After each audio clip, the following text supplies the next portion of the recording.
Welcome back, everyone, to the Property Journey podcast, episode 32. Welcome back, Roy. Afternoon. Lovely day out there, even though it is supposedly a storm. It's supposed to be a going storm, on. but doesn't look like it. No, not too bad. Today's topic of conversation, I wanted to focus on property scaling and exit strategies. So that'll be mainly geared towards your investment side of things. So the big thing sort of for maybe what people... whenever I talk about portfolio scaling is kind of what is it? Give us a wee brief kind of rundown on kind of what that term means. Well, scaling's probably, people maybe would hear it more so in business. You scale a business up. So it's the same concept for property. Whereas in property, a lot of people would always talk about just building a portfolio, but it's both the exact same. So effectively, scaling up is just building the number of properties that you own, probably with a strategy as to how can you build up the number of properties over a particular time. In terms of then, is it a case of you're going in with your strategy, with the aim and ambition of growing it? You know, do you see people where it's kind of that straight away before we even enter the game, before we even kind of even think about looking about properties? At that time, you're identifying that they want to scale their portfolio straight away rather than buying one and then thinking about it. It's very common for somebody to basically enter the property investment game and then automatically come in with that thought of, oh, I want to own so many houses. It's probably because they've maybe worked out a few figures, whether it is they want to have a particular amount of income every month, or they want to have an end of net income, or net worth figure, and then from that, I suppose it's you can work down and figure out, well, if one house makes you X pounds, well then if you've got 10 of those houses or 50 of those houses, well then in simple terms they'll say that that's 10 times the monthly income. Likewise for the value of it. So most people would come in with a strategy at the very early stages and say, right, let's get this done. Because that's where I was kind of wondering, you know, is it initially straight away before you even enter, is that kind of the mindset of some people where it's like, you know, my aim is to scale this, you know, either rapidly or slowly or time frame, you know, whatever time frame they kind of want? It can be quite common. I would hear a lot of people saying, oh, I want to, you know, buy a house every year, or they want to say, I'll buy a house every 2 years, because they know themselves, well, roughly how much deposit they need to buy a house, and they're saving that money up, or they're taking it from their business, so they'll know how long it takes to accumulate that deposit amount and then to buy a house. So they're probably doing it more so on a steady front, and you know their view is, right, well, that's a way of saving for them. They're putting that money aside every month, and then once it hits that amount, then they can go and buy a house with it. In terms then of the strategy side of things, you know, and I suppose it depends what way you look at your portfolio and what way you're trying to scale it. As you say, it could be on a worth value, you know, so that's going to be potentially different types of properties that you'd be looking at to try and obviously then build your worth. If it's monthly income, it's really not going to matter what property, as long as you're kind of, you know, hitting that figure. Is that where it kind of comes then to your strategy in terms of what you're purchasing, in terms of whether it's maybe commercial, buy-to-lets, HMOs, whatever it happens to be? You really need to know the game or know what it is that you want. You know, there's no point saying you want to have, you know, so many houses and have so much income, but then you end up going and buying the wrong type of house. You know, yes, you could be buying lots of houses, but you're not maximizing the income. So for instance, if somebody's maybe heavily focused on the income side of things, well then normally you find it's better to buy the cheaper end of the market, the lower end of the market, which has good returns on it. But then that's not going to necessarily give you the higher capital growth and the higher net value side of things. So there's no point wanting to build that side of it and then you end up starting to buy houses at the higher end of it. So you need to know exactly what you're doing, and then that your strategy is actually going to work. Yeah. And I suppose it's like, you know, because there's no point going out there and buying like an apartment block as well, if that's kind of not where you're hoping to achieve things, you know. Like, you know, you go out and you buy 20 apartments and a commercial unit at the bottom, and then you kind of realise, oh, that wasn't what it was meant to do. Like, yeah.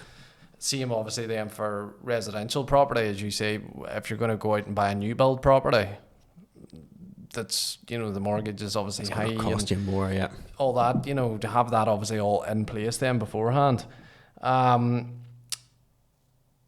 In terms then of that scaling side of things then, with the, you know, kind of looking at how it's systemized and the people that's involved in it, is it obviously key to have someone in place to be able to help you kind of take the right direction then when it comes to that portfolio scaling? This is where a lot of people fall down. They think to themselves, I'm going to scale this up, I'm just going to have lots of properties, for instance.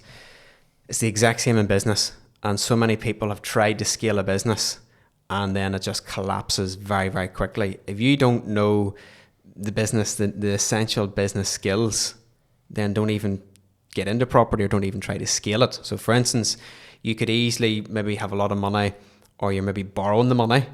Yes, you could buy lots of houses, but then you overlook the fact of you have a lot of compliance to do. Maybe you're hit with a lot of repairs, a lot of maintenance. The big thing is where people can maybe get hit is tax. So then they've got their tax to pay on the rental income. That can hit your cash flow.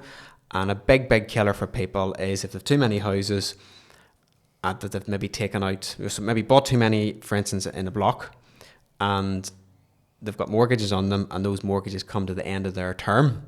Whether it takes them a month or 2 months to get those remortgaged, to get them refinanced, they're hit with a very high, a much higher monthly payment for those couple of months to get that sorted out. And then also, if the market has changed and the interest rates are higher in 2 years' time or 3 years' time, you're jumping straight to that, and that immediately can hit your cash flow, and then all of a sudden the thing can just very, very quickly crumble on you. I actually had come across I think you had touched on it, the HMRC, the payment on account, recently, and I was kind of going, whoa, if you're not organised, on the ball and organised and have the finance sitting, that can be a big shock to the system. So if you own properties in your own name and you do your self-assessment, then you've got basically to the end of January to pay the tax for that year, and then HMRC works out roughly on a basis, well, if you've made that much last year, they'll go on the assumption that you're going to make that much this year, and then you have to make that payment or part of that payment in July as well. So all of those things are all working into your cash flow. And if you're heavily stretched, you know, and you don't have that cash coming in, the next thing then the rates maybe aren't being paid. You could be hit with, you know, some tenants not paying your rents, and you're going through the legal process and void periods. It can very quickly snowball. Yeah. If you're too risky. It very is, you know, and we have touched on this, you know, having especially if you know, slightly different if you're maybe one or two properties, but if you are going down the route of scaling and having a quite substantial portfolio, it really is like running your own business. Yes, exactly. And that's where a lot of people overlook it. They believe property is very simple and it's very easy. But once you get into 5, 10, 15 houses, yes, by all means, what you should be doing is handing that over to a property agent. That property agent, you know, good one, will take care of absolutely everything for you. But if you're looking to scale it, sometimes it can be quite difficult to be handing that completely over. You're not in full control of it or knowing the ins and outs of it. You know, if you're looking to scale it, you should be fully hands-on. Yeah. And that's where it can get a wee bit ropey. And as you say there, if you're hands-on, you know, but you've got a full-time job and you're kind of doing this in the evenings and the weekends and whatnot, it can start to, you know, as you say, unravel very, very, very quickly. Because even to buy the houses, you know, the amount of time spent you searching, to you then making the phone calls to inquire about them, to you then booking in for viewings, to then the bidding process. And like most people, you could maybe be looking at, you could be viewing 10 houses to then bid on maybe, say for instance, 4 houses, to then maybe only get 1 house. So that's a lot of viewings, that's a lot of phone calls, that's a lot of emails to get 1 house bought. And as you say there, do you go and view 10 now? Do you then put a bid in for to get one? Yeah. You know, that's a very, what would you put it, viewpoint on today's current market. Yeah. Especially with property and NI at the minute, you know. Consider then the bidding process, you know, what the asking price is and what the bidding goes to. You know, you are looking then at probably substantially more than what the asking price is, you know, in today's market. That's then where do you balance the risk element then, you know, with scaling? You know, is it a case of don't do it too quickly, you know, to kind of make sure that your foundations are there? Is it a good steady process is always best. You know, if you do it far too quickly, you know, then you're completely consumed, as I say, with all of that. And then if you're doing this all through finance as well, you're going through all that, you know, going through the mortgage broker, applying for your mortgage, it's taking up a lot of time. And then that's what I say, the main thing is if you're buying them all in and around a similar period, then that's whenever your monthly repayments can be easily hit at a later date. So a steady process, you know, regularly reduces that risk. Yeah. And again, is there certain conditions where it would maybe change when you're sort of that time frame of when you're actually going to begin scaling, you know? And is that by that I mean, are you looking at maybe interest rates? Are you maybe looking at what way the market's performing? Are you looking at the value of houses? Are you waiting for them to come down? You know, the same way interest rates. What kind of, is it personal preference then and the time frames of when you're choosing to do it? It's mostly personal preference. So to give you some examples, I would work with business owners, and that's their strategy. They've got a certain amount of money every year, and that's enough to maybe buy, whether it's one house or whether it's to buy 5 houses. But that money that they're setting aside is all relative to their business. So for instance, if they're buying those houses, it has no impact on their business. It's a side, it's like their savings. It's like putting the money into the bank, and if it does well, it does well, and if it doesn't, so be it. So that's the cautious and the steady way of doing it. There are other people that have come across, other clients who are just completely driven. They just want as many houses as possible. They will work out whatever strategy possible it is to get the money, to get that, whether it's borrowed, whether, you know, it's gifted, or whether it's, you know, borrowed through private or through the bank. Yeah, group investors. Group investors and joint ventures and all of that. They'll cover all those absolute scenarios, but they're significantly higher risk, because they're probably borrowing. It's all come down to, you know, how well you're loading it. They're borrowing a lot more, which then means they're relying heavily on the market either staying similar or improving, but they're not ready for any sort of a shock. As I say, the normal ones, maybe, you know, if you've 2 or 3 tenants stop paying you at one time, that can take a big hit. You don't factor in a lot of people miss this one, is they're paying their rates, and they're paying their rates in one lump payment at the end of September. And if they haven't budgeted or factored that in, then the next thing they realise, oh, I've got a 10 grand bill or 20 grand bill, and they don't have the money there to pay for it. Likewise, their tax bill. And if they're not forecasting those payments coming in or due to go out, their cash flow can easily be hit. They're high risk people, and then that's basically the whole thing can fall apart. I'm going to throw a scenario out here, and it's only just whatever we were chatting about there. Say, for example, property, there's a fire or something along those lines, and the property burns down, wherever. Maybe not burnt down, but quite badly damaged, something along those lines. Obviously, you have the property insured. Well, you would like to think you that should you've have, got yes. the property insured. You know, if you've lost a tenant out of that house, but you've mortgaged the property, you're still having to pay for the mortgage. So whenever you sign up to that mortgage, you have to, no matter what, you're liable for that mortgage in whatever circumstance, whether the tenant's paying, whether they're not paying. So a prudent investor will take out insurance for the house being burnt down. It's a matter of, do they pay extra, for instance, for legal fees, for instance, to maybe to dispute a tenant if they're not paying, or do they cover loss of rent in that scenario if a tenant not paying, or if a property burns down. There's some examples. But I suppose maybe just the point I was maybe trying to make was you're still having to pay the mortgage as and when you're waiting on a claim coming through. Yes. Yeah. And then what can happen is the insurance company, that's on the assumption that the insurance company is going to pay out. Yeah. There are times when the insurance company won't pay out, and they might look for a scenario of, well, where's your compliance paperwork? You're not registered as a landlord. Where was the electrical certificate? Where was the smoke alarm? Is this tenancy actually genuine? Was this professionally drawn up? And if you haven't met that criteria, the insurance company won't pay out. Yeah. So there you have sat and waited maybe 6 months, 12 months to go through that all with the insurance company. The house is sat empty. You haven't got the money to refix it or to refurb it. And then you're in big difficulties because that mortgage is still running. Because that's where I was kind of, that in the back of my head, I was kind of going, yeah, you're still going to be paying that mortgage. You're then going to have to play the waiting game with the insurance company. Mm-hmm. We all know what insurance companies are like. They will do whatever they can to not pay out if that's the position that they can, prove. If you don't meet the terms of their terms and conditions. And how often do we read the small print on it? Well, yes, because, it's like anything.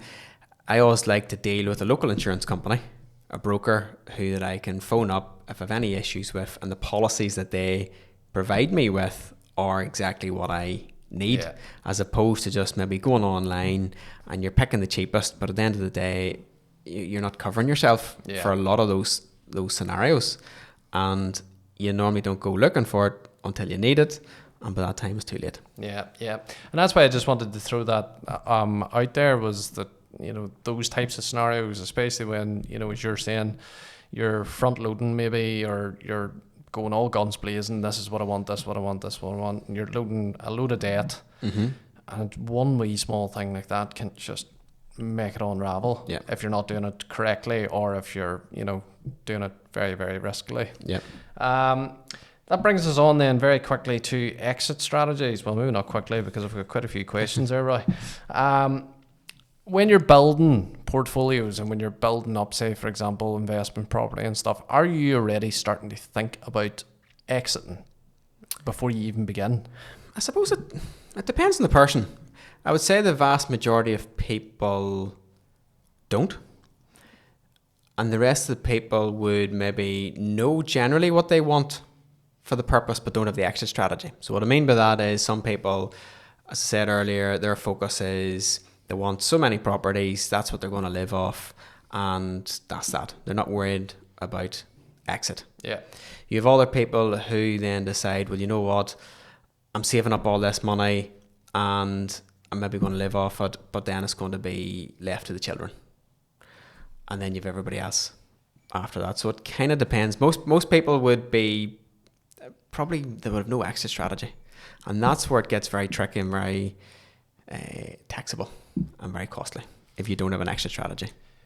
And because is this kind of, when you're thinking about this, for example, you've a portfolio of 5 properties per se, and your anticipation is you want to leave it to your children, or somewhat down the line transfer it to your children.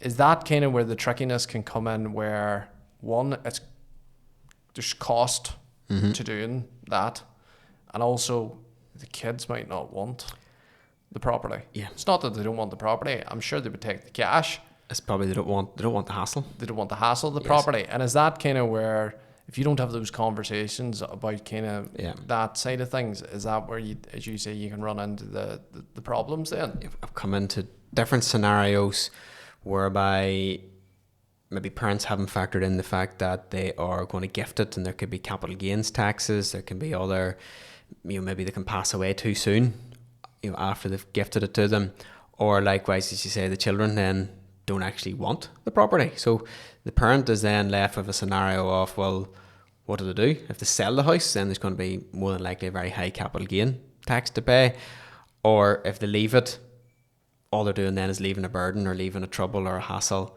to their child. And sometimes in those circumstances, actually, I've come across family disputes and rows, where a property's being left, the children don't want it, and then they fall out. As I say, you would take a big bag load of cash because, you wouldn't dispute that. But it is, when it comes to property, because of the legalities of it and, transferring it across, and there is maybe going to be costs attached to it, and maybe the parents don't have the money to be able to cover that. And that's maybe, or it's a case of, if you want the house, well, you'll pay for the legal fees of getting it transferred over and things like that. That's where I was thinking, in terms of exit strategies, do some people think about that beforehand? Or is it when they get to the point where... A lot of people, it's like anything, they always think, oh, that's a way down the line. I'll not worry about that. My view is, whether it's property, whether it's business, you should always have a 10-year plan, because 10 years to do anything is good. If you try to, like, if I was to decide tomorrow I'm going to sell my business, right? Well, by the time I sell it and I want rid of it, say for instance, all right, I'm selling my business tomorrow, I want completely rid of it by 2 months' time. Well, for me to sell my business in the space of 2 months, I'm not going to get the full amount of money for it, and it's going to be like a quick fire sale, and there's going to be massive tax, all the rest of it. But yet, if you plan ahead, 10 years' time, this is what I'm going to do, you're reducing stress, you're reducing tax, and you're maximising the outcome for everybody. Yeah. What kind of would be some of the common exit strategies that you would see? Is it things like, for example, because I've heard of this, where obviously you maybe refinance the property or remortgage it, and you pull some of your investment back out again, so that you're maybe taking your investment back out and some of the profit, things like that. Are they all certain things that you would build into exit strategies, or is it just a bog standard, sell them all off or transfer them? Well, that scenario that you described there, that is possible. You can do that. That gives you access to the money, the profit in the house, or the equity in the house straight away.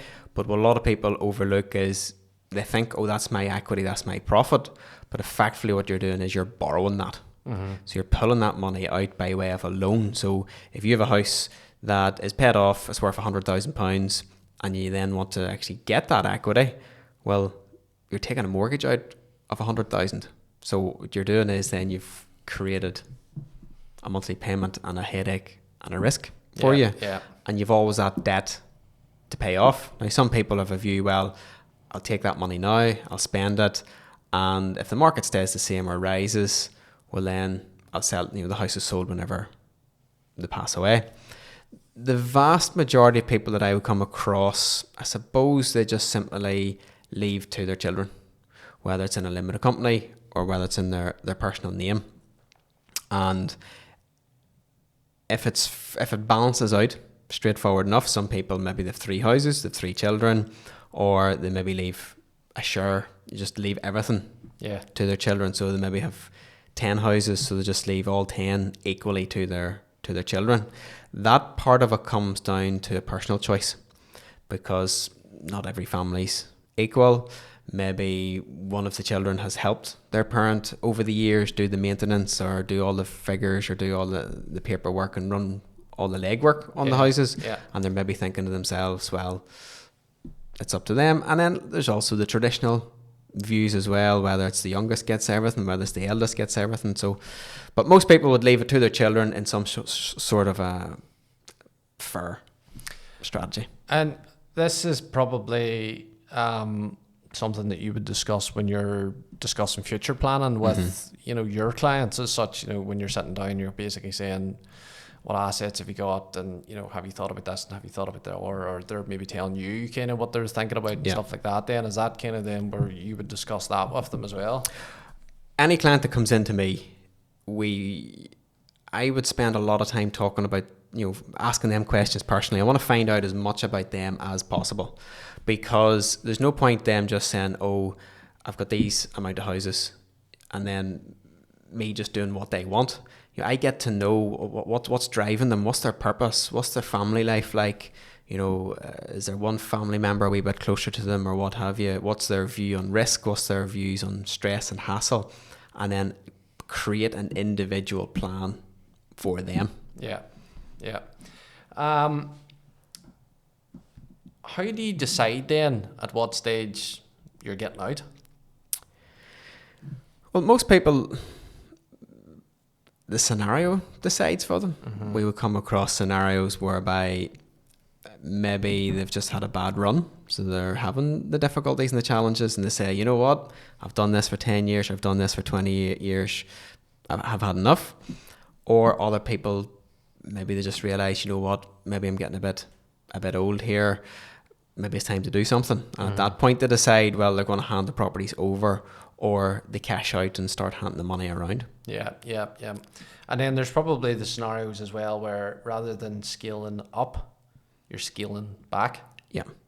That's quite common at the minute. You're seeing maybe more mature owners who have been in the market. They've been through tough times back maybe 15 years ago. They've got through that. They're doing well. And they're maybe just realising, you know what, maybe they're retiring from their job, maybe they're retiring from their business, and they just genuinely just realise, you know what, now's the time. So there's quite a few people at the minute leaving the market, but that's from a positive point of view. It's not like I saw 20 years ago where people were bailing out because there was a fear. It's just like anything. It's the same as there's quite a few business owners now have got to a stage where they're just deciding now's the time to sell. It's nearly like a generational thing. It's Yes. nearly like there seems to be a generation has hit a certain point again, and you know that in 20 or 25 years time there's going to be another sort of like nearly like a generational thing hitting, and it'll, you know, the same thing will happen again. Probably touching the point that you says there where, you know, 15 years ago it wasn't doing great, and is it a case of now where people are scaling back because there's a few, let's say, troublesome properties have reached the point where they're kind of moving them on now because it's back to a certain level? There is a percentage of those who, to be brutally honest, got into property 15, 20 years ago completely for the wrong reason. They were very unfortunate. Then the market took a turn. They've carried that pain for all this time, and then yes, it's now time for them to get out. You know, they were never built physically and mentally and emotionally to handle an asset like that, and it has been very burdensome for them, and maybe the property had dropped so much in value that they couldn't do anything about it, but they've basically, you know, they've survived it, and then now they're realizing, listen, I'm now getting out. But it comes back to they got into property, unfortunately, for the wrong reason. I suppose it was one of those ones where the bubble was that big, it was starting, a lot of people were sort of jumping into it. Just everybody was just too excited at that time. And it's now, thankfully, a lot of people, I'd go as far as to say quite a few people have forgotten or knows nothing about that time period, which is good. And also I think there's a wee bit more of a know-how as well. You know, there's a bit more of an understanding about certain things like that. You know, so that, fingers crossed and touch wood, that it never happens again. Final kind of thing then is what kind of tools, or is it a case of maybe sitting down with the likes of yourself or a mentor, you know, to discuss property scaling and exit strategies? Is that kind of, would you be saying, you know, sit down, have a conversation, and that, a bit of back and forward might get you to, you know, a plan or a strategy in place? Always sit down with your core team. Like, for an example, I had an investor, sat down with him about 2.5 years ago, and he had his exit strategy in place. I saved him probably £40,000 in stamp duty and how to deal with his properties. You know, that would have been something that he had his mind focused, and he would have been doing what he was doing today, but he would have been having that tax bill. So I saved him that amount of money. So if it's something that you want to scale up, yes, the likes of myself, I can happily sit down with you. We can work out, right, well, what funds have you got? How's those extra funds being introduced over the period of time? What's your view on risk? How fast do you want to grow it? How much hands-on do you want to be? And then fast forward to the exit strategy side of things. From a legal point of view, yes, I can keep you right on basically, let's put a strategy in place to reduce tax and reduce legal fees, and basically make it, as all being well, as stress-free as possible.